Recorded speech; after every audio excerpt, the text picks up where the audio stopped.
Most people think the reason they're not rich is because they don't earn enough. That's not the reason.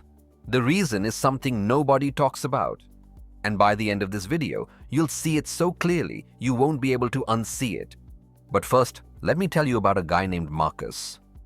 Marcus was 29 software engineer, making $94,000 a year. By every visible metric, the guy was doing fine. Nice apartment, late model car, good credit score. He even had a Roth IRA. And one Tuesday night at 11 p.m., sitting in his kitchen eating leftover Thai food, he opened his banking app and felt nothing. No safety, no progress. Just a number that disappeared every month without telling him where it went.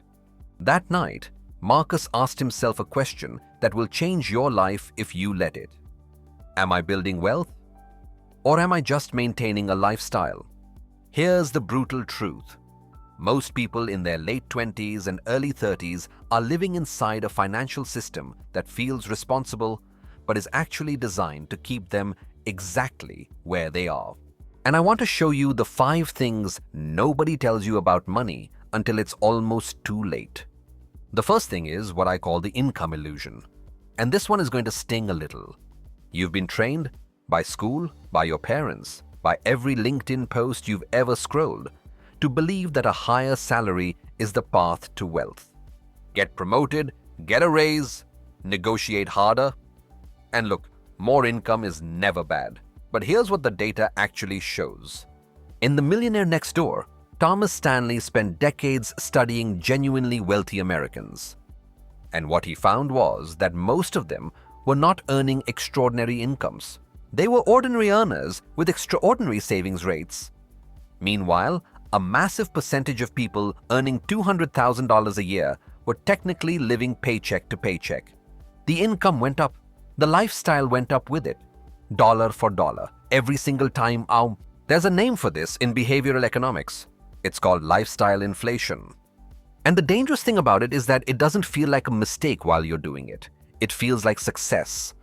Every raise you get, your brain runs a quick calculation. What does someone at this income level drive? What neighborhood do they live in? What kind of vacations do they take? And then it moves the baseline, quietly, automatically, without asking you. Marcus got a $12,000 raise 2 years before that Tuesday night. His net worth did not move. The second thing is what compound interest actually means, not the textbook definition, the real meaning. And this is the open loop I need you to hold in your head. There's a number that determines almost everything about your financial future, and most people have never calculated it once in their lives. I'll tell you what it is in a minute. But first, this. When Albert Einstein was... Okay, he probably didn't actually say this, but someone very smart did. When someone pointed out that compound interest is the 8th wonder of the world, what they meant is that time is the actual asset, not money. A 22-year-old who invests $300 a month and stops at 32 ends up with more money at retirement than a 32-year-old who invests $300 a month all the way until 65's. Same contribution window. Opposite results. 10 years of delay cost more than 33 years of discipline. Now, here's the number I promised you. Your savings rate. The percentage of your income you actually put to work every month. Not what you earn. Not your credit score. Your savings rate. A 10% savings rate will leave you working until you're 65. A 25% savings rate could cut that timeline nearly in half. A 50% savings rate, which sounds impossible until you meet anyone who's actually done it, could mean financial independence in your 40s. The game was never about the salary. It was always about the gap. Here's the third thing, and this one changed how I think about money entirely. Every financial decision you make is made by 2 different versions of you.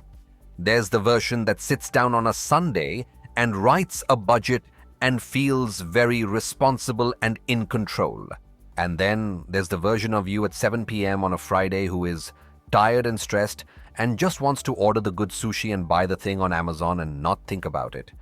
The behavioral economist Richard Thaler won a Nobel Prize for proving that humans are not rational about money. Not because we're stupid, but because our brains are running very old software in a very modern world. We discount the future. We feel losses twice as intensely as gains. We make decisions based on whatever reference point is most available in the moment. What this means practically: willpower is not a financial strategy. The people who win at money are not the people with the most discipline. They're the people who build systems that make the right thing automatic.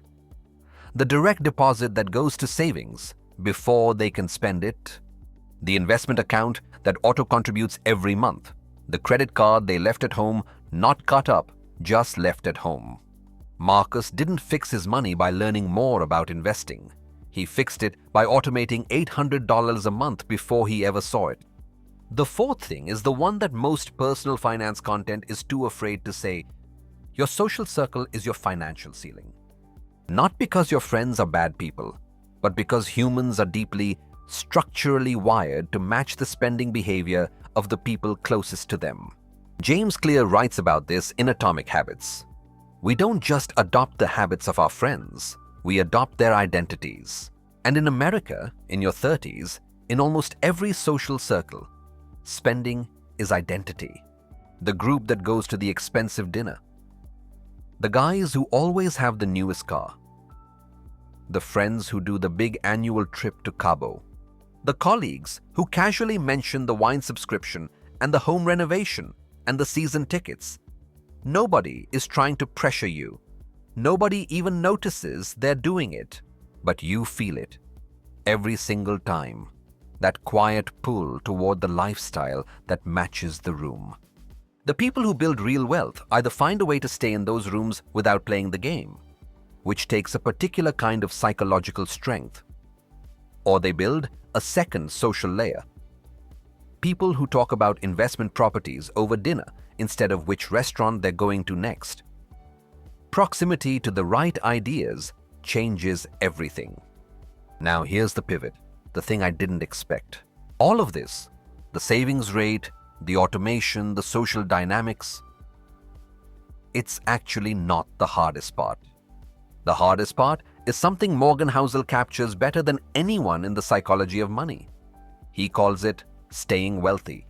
Because building wealth requires optimism. You have to believe the future is worth investing in.